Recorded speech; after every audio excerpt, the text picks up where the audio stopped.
It's going to be the certification for water safety for summer camp childcare groups, and that's going to be presented by Ray Desmet. And I'm going to stop sharing my screen so that Ray can share his PowerPoint with you all.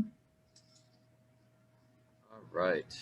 Okay, Ray, you should be good. I stopped, so you should go ahead and share. Share. And share water safety. All right. So yeah, so welcome. Good. Yeah. Thank you, Ray. Yeah, so hopefully it works out. So welcome to the water safety for 2021 summer camp. Just remember, please keep yourself on mute. If you have any questions, please feel free to ask in the chat and we'll get to it at the end. My name is Ray Desmet. I work for Summit Early Learning. I've been a lifeguard for 5-6 years now. I've worked with kids, it feels like forever. So it's something that this just tags right along with the supervision, because that's pretty much what we do when you're around water with kids, is we're going to supervise. All right, so yes, so going along with my outline, supervision, supervision, supervision. That is the most important thing. If we're supervising properly, there's hopefully going to be no issues when you're near a pool or any body of water. We're going to test your supervision skills. We're also going to review 5 signs that if you see it, it's time to act to help either a child or an adult, but we're going to focus on children. We're also going to, it's a little intense, but we're going to discuss the sequence of drowning and what to look for. We're also going to review just some basic tips that would help prevent drowning or other dangerous situations. Again, my name is Ray Desmet. Here's a copy to prove that I am a certified lifeguard, and we're going to continue on. All right, so supervision. A child can drown as little as 20 seconds. Adults sometimes can be up to as much as 60, but keeping that in mind, as short as it is to look down at your phone to answer a phone for a phone call, talk to a parent who's coming to sign a child out, fill up your water bottle, you could lose a child. There's no such condition as drown proof. There's many places that have fences. There's lots of people watching. There's sometimes lifeguards. There's sometimes small little bodies of water. A child can drown as much as 1 to 2 inches. Unfortunately, we're going to review that even as much as leaving unguarded toilet is very dangerous for young children. Supervising adults should be able to see making a mental check or counting of each of their children every 10 seconds. So that's a face to name or face to all those under your care every 10 seconds, going back and forth, making sure they're all there. You should search, not watch. It's something I've started to let my staff know. Searching is deliberate and proactive, and it requires that your mind stays alert. Watching is passive. You're just there. You can't do that when you're near water. You have to be searching. All right, so here's some practice. So keep an eye. There's going to be some various dangers. Please see what you can spot, and we'll see if you were able to spot them all. You are the lifeguard on duty. From your chair, see if you can identify the situations and behaviors that are setting the scene for a potential emergency to occur. Ready? Start scanning.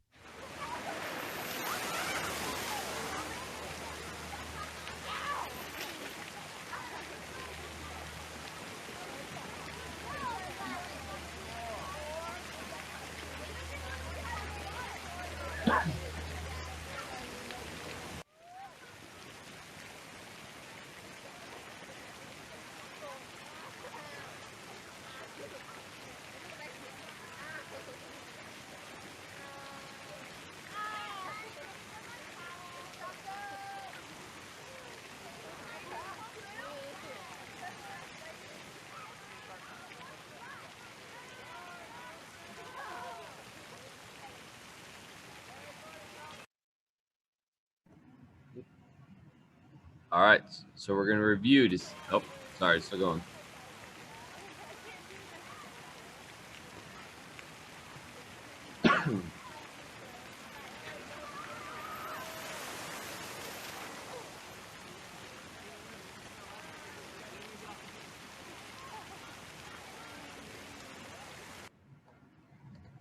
All right, so did you spot in the video the 2 children holding their breath, staying underwater for long periods of time underneath the fountain? It was very difficult, and unless you're looking directly at it, the only way you spotted them was when they lifted their head up for water. There's also a child trying to climb up the slide.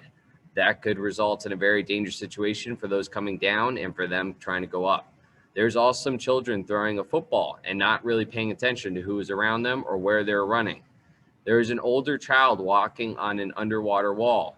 The wall was unfortunately blue, so it's very difficult to see, but they could very easily slip and fall, and if they're a child who can't swim, they could end up in the deep end on the other side. There's also an unattended toddler on the far side of the pool with no adults nearby. There is also some children nearby that if you're talking with them, you might miss watching the other children. So again, every 10 seconds, you should be doing a face to name or a check of all the children under your care. So here, this is hopefully not what supervision looks like. It should hopefully look a little more active than this. Observe this lifeguard on duty at a ground level station. Look out for correct and incorrect behaviors.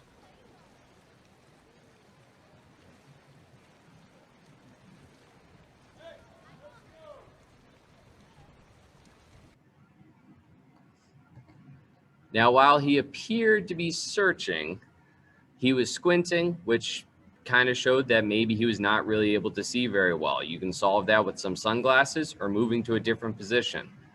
They were slouching. If an emergency happened, you have to be able to act fast. Even though they're looking back and forth, you could tell they weren't really pausing or keeping an eye on anything going on in their area. Hopefully with your staff or with yourself, you're right there, active, ready to go, whether you're in the water right near your children or at least standing on the side so you're ready to act. So here's some tips about it. Don't talk to others. It's easy to get distracted. Again, going back to just talking to a parent is enough that an emergency could occur. Constantly be scanning the water. Again, rotating head back and forth, keeping an eye on your child every 10 seconds. The other important point to keep in mind, you should be able to touch either on the head or shoulder all the children in your area. If there's an emergency situation that they're starting to drown or they lost their footing, you should be able to be right there, grab their arm and help them up so that it prevents them from being too scared or nervous around the water, or just it prevents potential drowning. Bringing your children away from the water if you're unable to devote 100% of your time watching them. That means bringing them to the bathroom, going to get water, more sunscreen. Bring your whole group with you. Tell swimmers to let you know ahead of time if they're going to need help or they see someone who needs help. That means before you go swimming, have a talk with all of your students. Let them know, hey, guys, I want you to call out to me right away if you feel anything's funny or off. Have a throwing device, a reaching device, a first aid kit, and a signaling device close at hand whenever you're near the pool. A throwing device is like a life preserver, hopefully not a pool noodle. Reaching device is either a pole or something sturdy that you can reach out into the water. A first aid kit in case of emergencies, and a signaling device, meaning a cell phone, having it close at hand in case of emergency. Also, plan ahead. Most emergencies or situations can be thought out and completely prevented just by having what you need nearby. Also be mindful of double drownings. This is where, if you've ever heard of the phrase, reach, throw, but don't go. If you're not trained as lifeguards are to go out and save someone who's drowning, there's a chance that they'll grab onto the rescuer and drown them as well. So 5 conditions that it's time to act to help a child. 1, if they're clinging onto items very tightly or very desperately. 2, they're unable to respond verbally. When they start to drown, their throat will close up and not allow them to speak because every part of their body is trying to just stay afloat. Hair covering their face, and it seems like they should move it away, but it's completely blocking their vision. Blank, glassy eyes, that they're unfocused and they're just desperately staring ahead. Or if there's 2 heads close together, clinging together, it could be a sign that they're both attempting to stay afloat. All right, so this one is one of the more intense videos, but please keep an eye and see if you can spot the drowning child or the child who needs help before the lifeguard steps in. If your child were in trouble, would you know it? Here's a test. See if you can find the person who's drowning before the lifeguard does.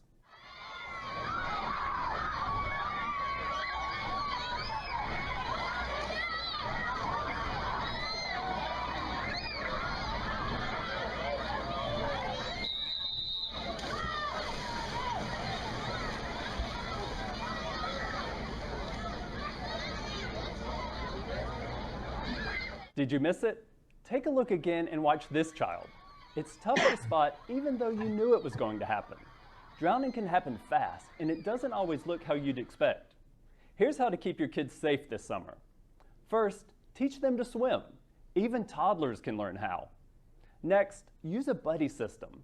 Have kids keep an eye on each other and only swim in places where a lifeguard is on duty. The more eyes, the better. Also, while floating toys can seem fun and safe, they're not designed to save lives, and they can give you a false sense of security. Finally, don't get distracted.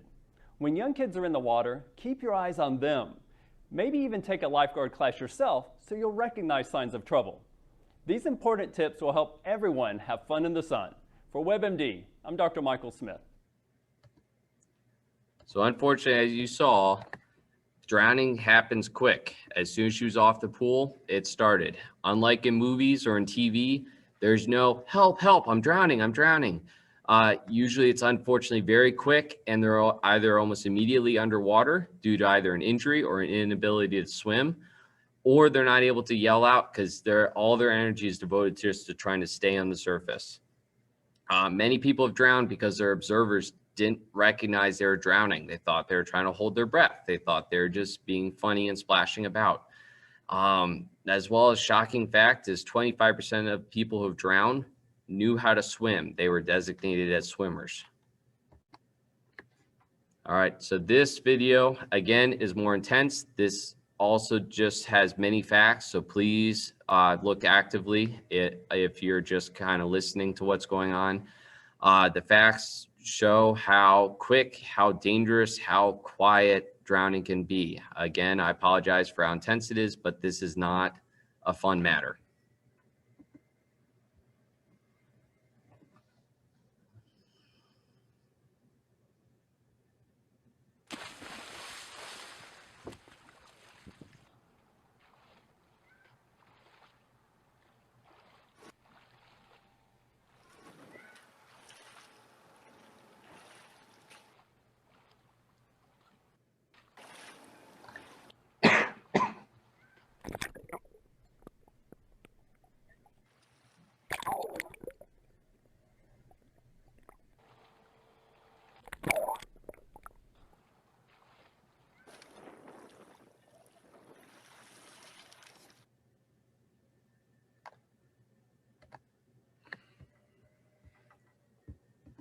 So again, for an adult, sometimes they can struggle up to 60 seconds. That's there. So victims can't usually call out for help. All their energy is devoted just to try to stay on the surface. Often the victims stay upright until they lose consciousness. They're usually extending, trying to reach up or splashing up as much as they can. And with young children, it sometimes looks like they're just splashing their friends. When their head submerges underwater, they might bob a few times, and unfortunately, children can usually last only about 20 seconds. An adult might be able to struggle for 60 seconds, but then what will happen is as they're struggling, their throat will close up to the point not allowing air in.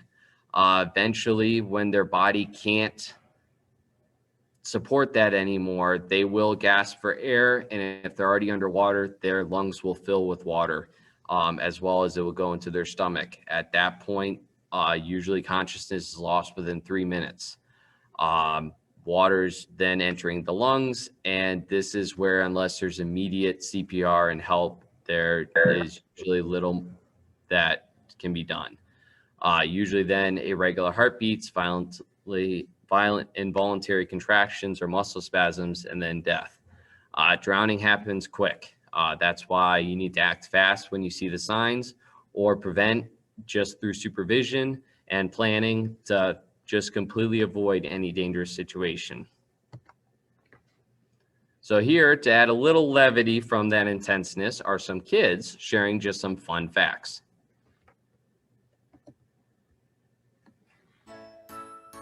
Drowning is the #1 cause of injury-related deaths in children ages 1 to 4. Drowning can happen anywhere that there's water, even in a bucket like this one. We're making a difference. We have tall gates that lock by themselves. We put our things behind the gate so my little brother can get up there. Everyone should learn how to swim. It's easy and fun too. Even my little sister's learning how. When you're done in the bathroom, put the toilet seat down. And always remember to collect your towels, your toys, and your soap before ever turning on the water. You should keep your eye on me. Accidents can happen in a second. The entire family should learn CPR. Teach your kid to dial 911. Don't put me in floaties, put me in one of these. At Banner Children's, we're dedicated to water safety. The good news is drowning remains one of the most preventable injury-related deaths to children and family members. We want you to be informed and inspired to protect your family. Your actions can save a family member's life. You can make a difference.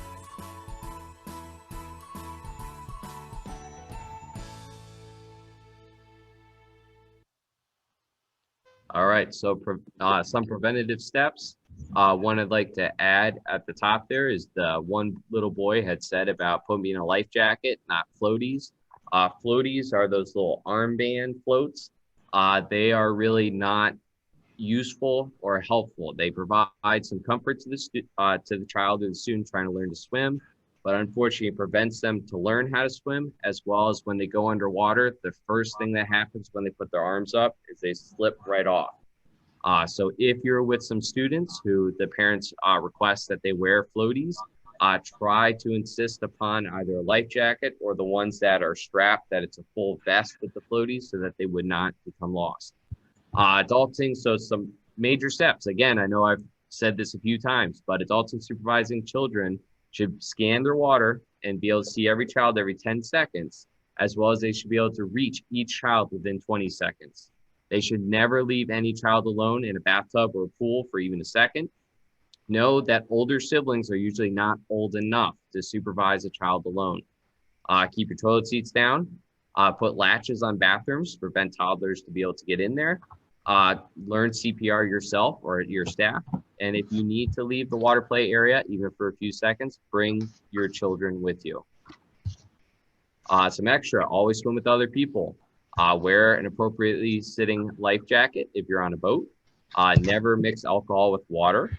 Again, the quote I said before, reach, throw, never go when approaching a drowning victim. Unless you are trained, please throw something that will help them float. Do not go. If you enter the water without lifeguard training, you're putting yourself at risk for double drowning. Teach your children to call an adult or call 911 if there's an issue while supervising and you're needing to assist. And in water activities, anytime, check all the faces again of your child every 10 seconds. I know I've said this a lot because I'm hoping you remember. All right, so again, if a child's in trouble, reach, throw, never go. Attempt to throw a floating object, use a sturdy pole, tree branch, anything is, if you can't stand and you're not trained, it's very dangerous. Start checking if you do have to pull a child out for airways, breathing, and circulation, and call 911 right away. All right, so at this time, if there's any questions.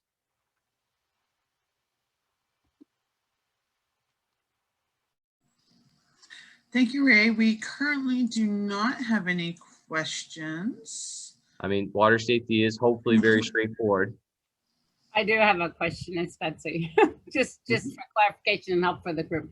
So childcare providers are there to support the lifeguards. Can you talk a little bit about that role so that they're working together with the lifeguards in these public places? Correct. So our company, we usually assign our staff to have groups of 5 or 6 students. And but as well, we go with the certified lifeguard. I mean, so for my site, it's me. I'm the certified lifeguard. I stand on the side just like a lifeguard assisting. But as Betsy said, you know, usually with pool staff, we are assisting with. So our job, just like a parent, would be to keep our 5 to 6 children or however many that are under each individual staff's care safe, that they're learning their skills, they're playing appropriately, they're following the rules.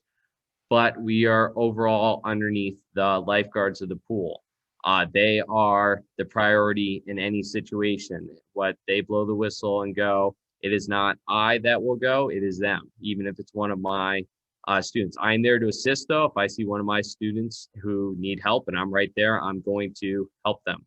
But again, we are working in partnership with the pool so that when we come with a large group of summer camp, it's not a, oh no, here they come. Instead, it's, all right, we don't have to worry about them. They have swim bands, so they know who can swim, who can't. We have matching shirts, or at least something that can mark that we're all together as a group. We have our staff that are right there. So the lifeguards still will be doing their job of watching and searching, but they don't have to groan and say, oh, great, these kids are just going to run wild. Our job is now going to be awful for the next 4 hours. Our job is to assist and support. Okay. Thank you. We did have some questions come in. So one of them you kind of touched upon was about colored swim bands.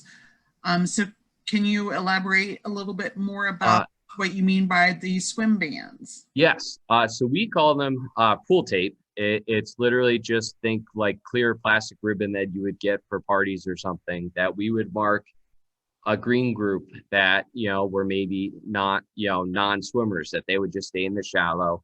And all of those in that group would wear a green little tie band that would be on the wrist, clearly visible of both their teacher and the lifeguards.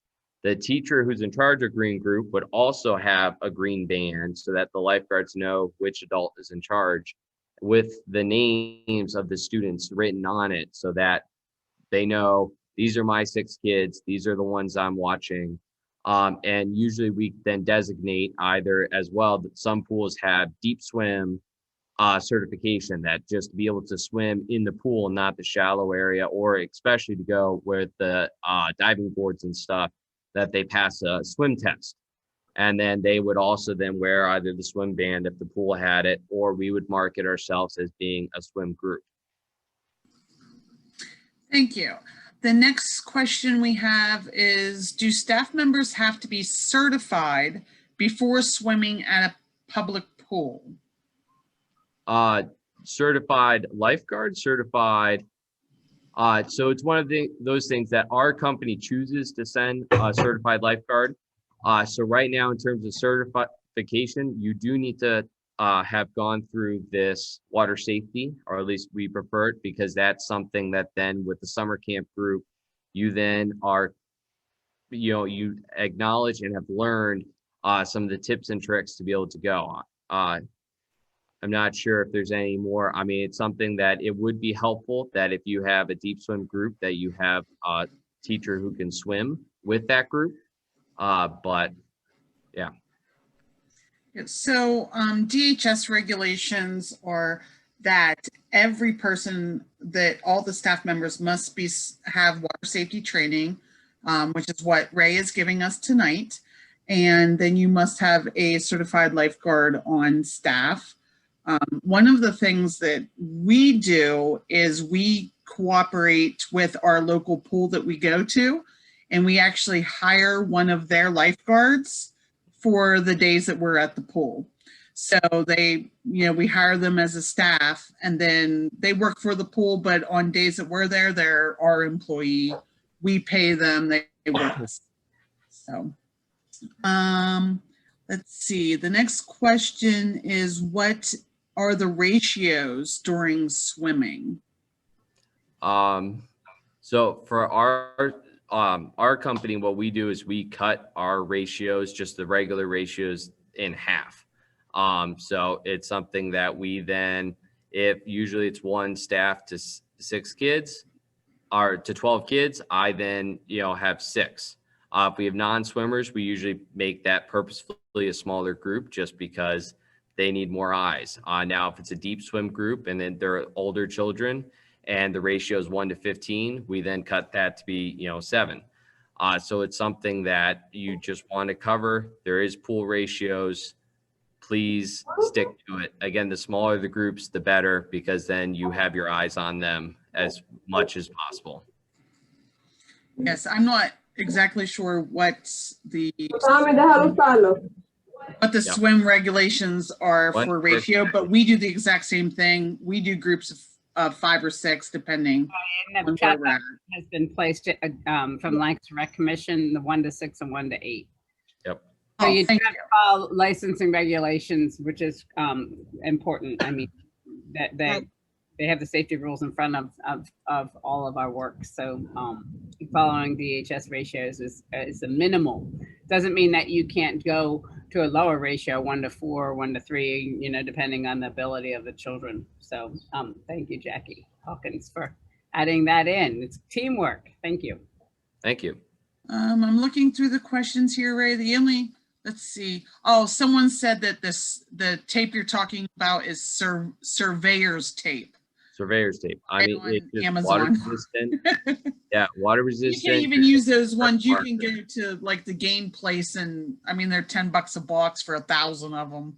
Yeah, the elastic bands work well. We just usually use the other tape because our kids, usually groups are changing constantly. But we've done that before, just those rubberized vinyl, or not vinyl, but you know, the rubberized little wristbands, as long as they're colored so you can kind of keep a distinct group. Okay. Just looking through to see if there's any other questions. I just wanted to make another comment, as I did with the supervision as well, that when we talk about the water safety and we think about the requirements, you know, there's real reasons, as Ray displayed with his great video examples. But, you know, it's something that if you can get the kids to swim, it's a really great asset to your summer program. If we think about the children that are in school-age childcare camps all summer, it's nice for them to get that opportunity to swim. So if you can make it happen, you know, I think we definitely want to try to do that as much as possible. Okay, great. Thank you, Betsy. I do not see any other questions.